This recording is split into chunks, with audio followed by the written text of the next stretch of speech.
The jackhammering, blowtorching, and bobcat bulldozing has turned the hub deconstruction zone into an area where you might want to wear a set of earplugs, or even a hard hat if you've got one. However, noise pollution, flying bits of concrete, and bulky machinery should be the least of our worries. We're all going to have to make a lot of sacrifices over the next 2 years, but before we hear about any more adjustments we're going to have to make, let's talk to the guy who says it's all worth it. It's Paul Sikowski that lets me into the restricted area.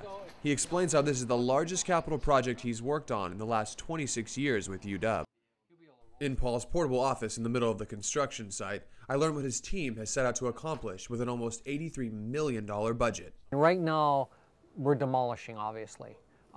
We really won't start building, I believe, until like March of next year, because we have internal demolition. We have to obviously cut holes in the building and all this other stuff. So there's a tremendous amount of work of destruction before you get to construction. The building is going to be completely remodeled on the first, second, and third floors. We are gutting out every single wall, all the way to the existing structure. We are also demolishing the auditorium and replacing it with a multi-purpose room with a flat floor, with a stage and green rooms. This project is going to replace all of our plumbing, all of our electricity, all of our HVAC, seismically bring the building up to code. You know, we have all these parts and pieces built in different times and that. So there'll be a tremendous amount of work that, as a user of the building, you won't see, what I would call infrastructure.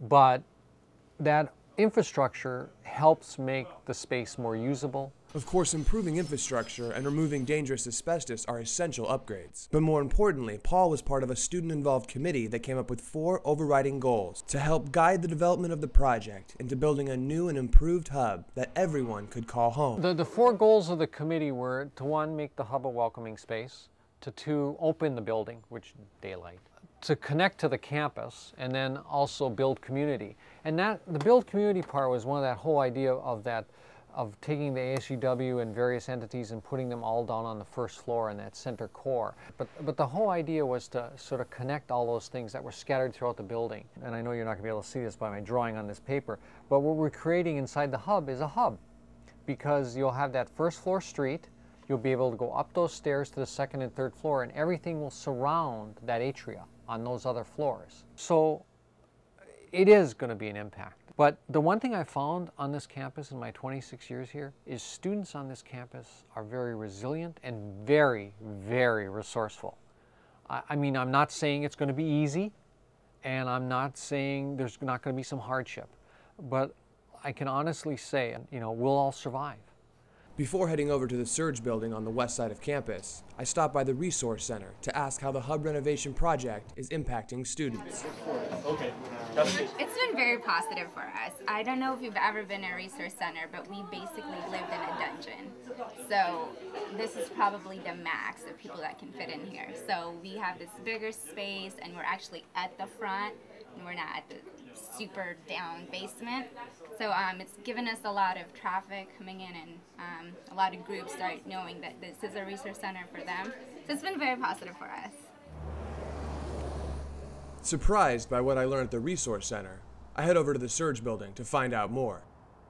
So where's everyone supposed to go for the next 2 years while the hub's under construction? Well, the people inside are working hard not only to maintain services, but to make Condon Hall the hub away from home. Once inside, I meet the people who've been on this since the very beginning.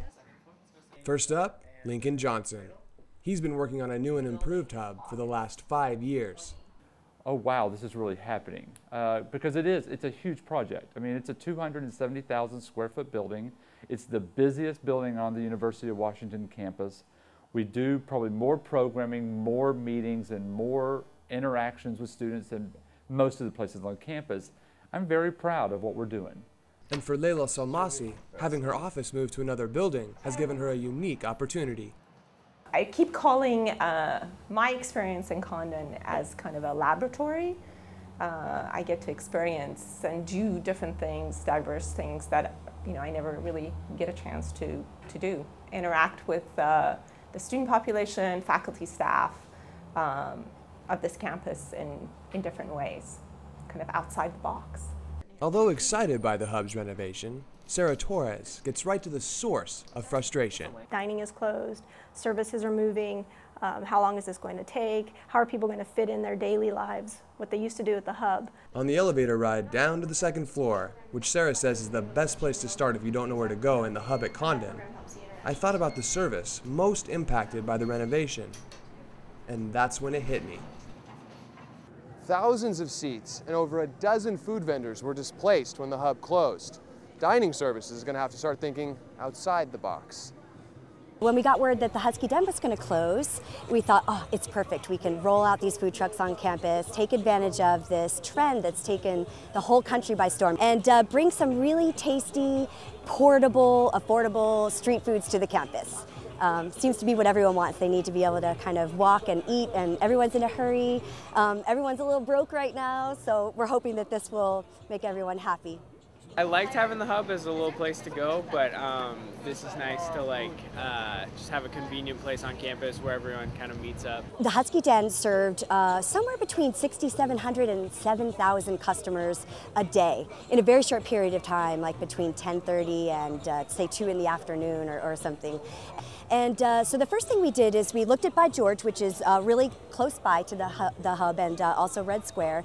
We expanded seating, we added cash registers, we moved Subway from the Husky Den over to By George, and then we upgraded the Freshens, which is the frozen yogurt and smoothie bar, so they got like a facelift and an expanded toppings and things like that. Suzzalo Espresso was always one of our most popular cafe locations. I think that our customers appreciate that they don't have to walk too far out of their way to get the convenience items they were used to at the hub.